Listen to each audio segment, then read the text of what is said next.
दोस्तों, मैं आज आपको 5 ऐसी गलतियाँ जो हम प्राणायाम के दौरान करते हैं, उसके बारे में आपको बताने जा रहा हूँ।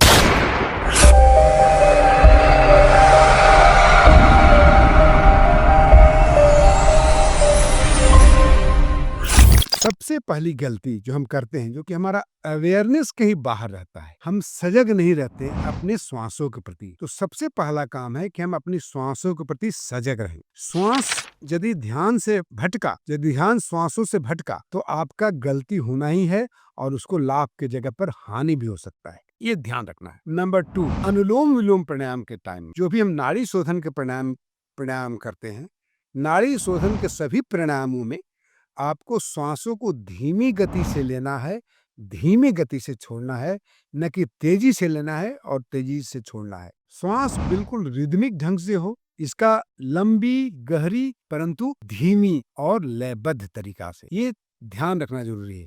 लेते समय और छोड़ते समय आपके बगल में कोई बैठा हुआ है, वो भी नहीं सुन पा रहा है आपकी श्वासों के आवाज को, आपकी श्वासों के गति को गेस नहीं करना चाहिए। तो इस तरह से आपका ये दूसरा बहुत ही कॉमन मिस्टेक है। बहुत लोग कैसे करते हैं प्राणायाम, खास करके अनुलोम विलोम। मैं आपको एक एग्जांपल देके बताता हूँ कि ये बिल्कुल न करें। ये बिल्कुल बहुत बड़ी गलती है। इसको करिएगा तो आपको लाभ की जगह पर हानि भी हो सकती है। तीसरा, जब भी प्राणायाम को यदि शुरुआत करते हैं, बिगिनर हैं, तो उसमें आप स्लो स्टार्ट करना होगा, या प्रतिदिन के प्राणायाम में भी जब भी हम करते हैं तो स्लो स्टार्ट करना है। ऐसा नहीं कि तेजी से शुरुआत करें। जैसे कि अब भस्त्रिका प्राणायाम करना है, तो भस्त्रिका प्राणायाम में लोग तेजी से शुरुआत में करने लगते हैं। जैसे कि ये करना कब है, ये जानना ज़रूरी है।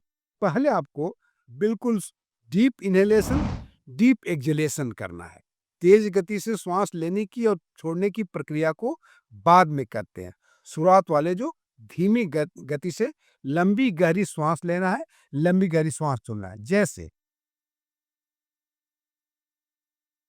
और आँखें अवश्य बंद रखें। जब भी आप श्वास या प्राणायाम करते हैं तो आंखों को बंद रखें, ताकि आपका अवेयरनेस अंदर की तरफ रहे। अवेयरनेस नॉर्मली हमको बाहर होने का सबसे बड़ा कारण है कि हम आंखें खुली रखते हैं। अगला प्राणायाम जिसको मैं बहुत ही कॉमन रूप से गलती करते हैं, जिसका नाम है कपालभाति प्राणायाम। कपालभाति प्राणायाम में भी वही गलतियां करते हैं। शुरुआत से ही हम लंबी देर तक करना शुरू कर देते हैं। नए व्यक्ति कपालभाति प्राणायाम के दौरान कभी भी शुरुआती में तेजी से न करें। जैसे, इसका सही तरीका नए लोगों के लिए या बिगिनर्स है, उनके लिए एक तरीका होता है, वो तेजी से न करें। 1 सेकंड में 1 बार या उससे भी कम शुरुआत में, और 20 स्ट्रोक से ज़्यादा न लें। जब भी करें तो इस तरह से करें आप।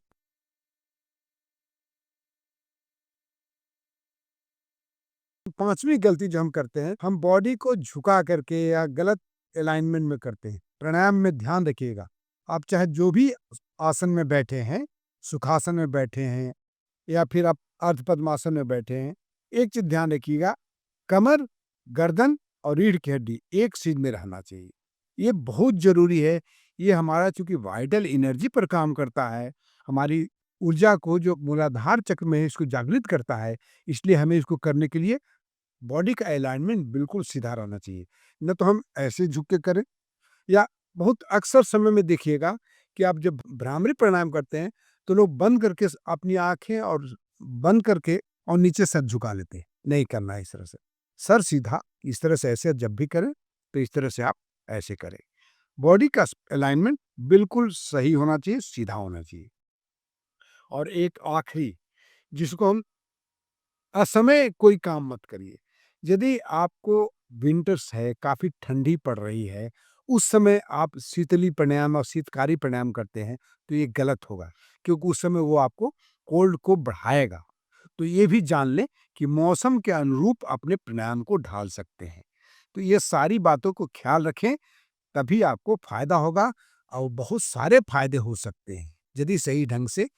और एक सबसे बड़ी बात है कि आप यदि शुरुआत कर रहे हैं तो किसी योग्य शिक्षक से या ट्रेनर से या एक इंस्ट्रक्टर से आप इसके बारे में सीख लें, तभी आप प्राणायाम करें।